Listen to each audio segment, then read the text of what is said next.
হাসিনা থাকাতে অনেকজন বেকারত্ব তো মরছে চাকরির জন্য, এই যে ঘুষ অনেক। আমি নিজে বলে আমি একটা জবের জন্য ইন্টারভিউ দিছিলাম, সরকারি জবের জন্য।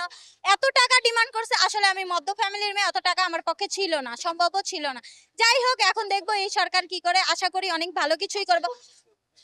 আজকে আসলে এই যে কোর্ট যে রায় দিছে, আসলে স্বৈরাচার সরে যাওয়ার জন্য ভালো হয়েছে। অনেক আওয়ামী লীগ থাকাতে অনেক অসুবিধা হয়েছিল এবং অনেক মানহানিও হয়েছিল। যাই হোক, যাই এখন নেই, চাঁদাবাজি নাই, তারপর আদার্স অনেক কিছু নাই, যে অত্যাচার করতো অনেক এগুলো থেকে আমরা মুক্তি আর কি। স্বাধীনভাবে একটা মেয়ে মানুষ যে আমরা স্বাধীনভাবে চলাফেরা করি, এটা অনেক ভালোভাবে এখন আমরা বুঝতে পারতেছি যে না, এখনকার বাংলাদেশ মানে বলা চলে প্রায় স্বাধীন বাংলাদেশ।